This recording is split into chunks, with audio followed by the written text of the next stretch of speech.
Hello students, चलिए start करते हैं। एक्सरसाइज 16.2 का क्वेश्चन नंबर 3 देखते हैं क्या है। An experiment involves rolling a pair of dice and recording the numbers that comes up. Describe the following events. यहाँ पे क्या कहा है क्वेश्चन के अंदर कि हमें पेयर ऑफ डाइस को रोल आउट करना है। पहले एक डाई को फेंकना है, फिर दूसरी डाई को फेंकना है। जो भी उनके पास पॉसिबल नंबर ऑफ पेयर्स जो नंबर आएंगे उनको हमने राइट डाउन करना है और उस बेसिस पे हमें अपने डिफरेंट इवेंट्स के आंसर देने हैं। समझ में आ गया क्वेश्चन क्या है। अब पहली बात तो ये आती है कि सैंपल स्पेस हमारे क्या होंगे जब हम 2 डाइस को रोल आउट करेंगे। सबसे पहले सैंपल स्पेस देख लो। यहाँ पे क्या लिख लेंगे, हम साइड में लिख लेते हैं sample space on pair of dice. Pair of dice, pair of dice पे सैंपल स्पेस क्या होंगे। मान लो पहले डाइस पे 1 आ गया, दूसरे पे भी 1 आ सकता है। पहली पे 1, दूसरी पे 2 आ सकता है। 1 3 भी आ सकता है, 1 4 भी आ सकता है, 1 5 भी और 1 6 भी। इस तरीके से आ सकते हैं। फिर क्या हो सकता है 2 1 2 2 2 3 2 4 2 5 2 6, इस तरीके से चलता चला जाएगा।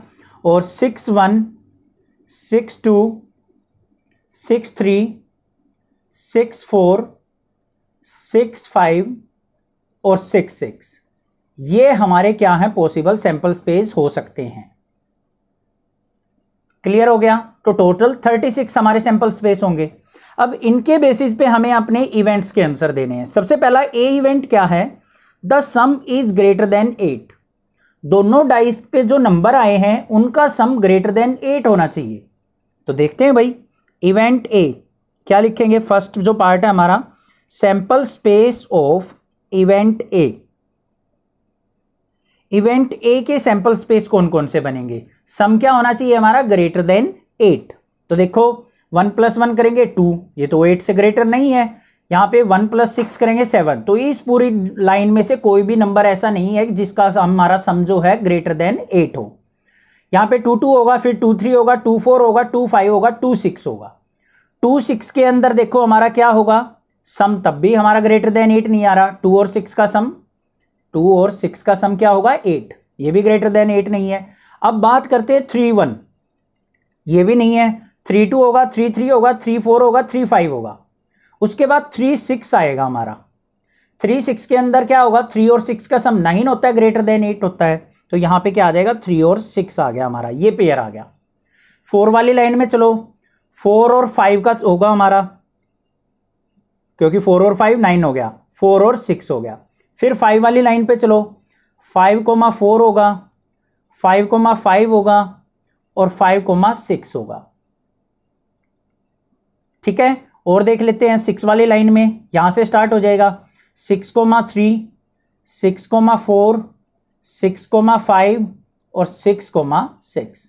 ये हमारे इवेंट्स होंगे जिनका सम क्या होगा, ग्रेटर देन 8 होगा। आ गए हमारे सैंपल स्पेस इवेंट ए के। अब चलते हैं इवेंट बी के ऊपर। तो उसके सैंपल स्पेस देखेंगे, sample space of event B. 2 occurs on either die, किसी भी एक डाई के ऊपर 2 होना चाहिए। ठीक है। तो कौन कौन से हो सकते हैं, यहां पे 1 2 है, ये हो जाएगा। सेकेंड वाली पे 2 आ गया। फिर हमारा क्या हो सकता है, 2 1 हो सकता है, 2 2 भी हो सकता है, दोनों पे भी 2 आ जाए बेशक। 2 3 2 4 2 5 2 6 आ गया ये। और क्या हो सकता है हमारा, 3 2 भी हो सकता है, 4 2 भी हो सकता है, 5 2 भी हो सकता है और 6 2 भी हो सकता है। ये ऐसे हमारे पॉसिबल सैंपल स्पेस आ गए जिनमें आइदर डाई के ऊपर 2 होगा। ये भी क्लियर, समझ में आ गया। थर्ड इवेंट के ऊपर चलते हैं, sample space of event C. Event C के अंदर the sum is at least 7 and multiple of 3। 2 condition दे रखी है, ध्यान से सुनो। सम जो है कम से कम 7 होना चाहिए और मल्टीपल ऑफ 3 भी होना चाहिए। 3 के मल्टीपल्स क्या हैं, 7 से बड़े 9 है, 12 है। तो जिनका सम 9 और 12 होगा वो हमारे सैंपल स्पेस के अंदर एलिमेंट्स आ जाएंगे।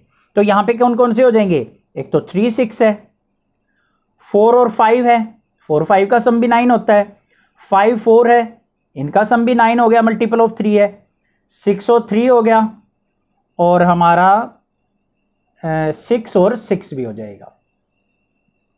क्लियर हो गया? ये आ गए हमारे। कोई भी अदर इवेंट आपको नजर नहीं आ रहा होगा। 6 और 6 को एक ही बार लेंगे। कहीं ये सोचो सर इस 6 को इधर लिख दो, इसको इधर, बात वो इक्वली होती है। ये आ गए हमारे event sample space of event C. अब इसके बेसिस पे क्या आंसर देना है? Which pair of these events are mutually exclusive. इन तीनों इवेंट्स में कौन कौन से इवेंट हमारे म्यूचुअली एक्सक्लूसिव हैं? अब म्यूचुअली एक्सक्लूसिव इवेंट कौन से होते हैं? ध्यान से सुनो। अगर मान लो दो इवेंट है हमारे पास, एक इवेंट एक्स है, एक इवेंट वाई है।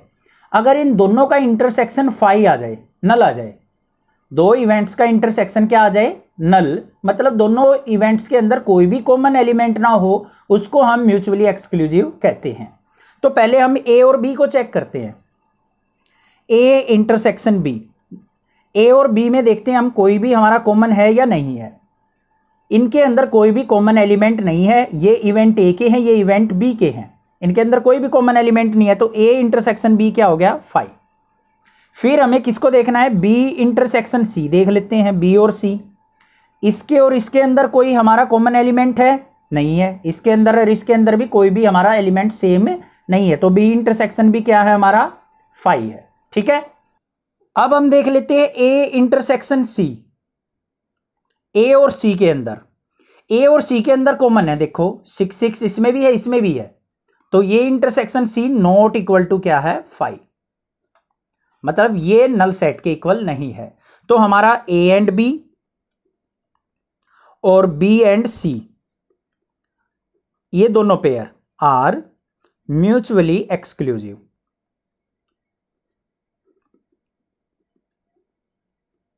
बस ये चीज हमने बतानी थी। क्लियर हो गया होगा आपको? ए और बी का इंटरसेक्शन 0 था, नल था। बी और सी का इंटरसेक्शन नल था। तो ये दोनों इवेंट्स हमारे क्या कहलाएंगे? म्यूचुअली एक्सक्लूसिव कहलाएंगे। क्लियर हो गया होगा क्वेश्चन? कोई भी डाउट किसी प्रकार का लगे तो आप मुझे कमेंट करके पूछ सकते हैं। अदरवाइज नेक्स्ट क्लासेज को सब्सक्राइब कीजिए, लाइक कीजिए और शेयर कीजिए। Thank you students for watching next classes.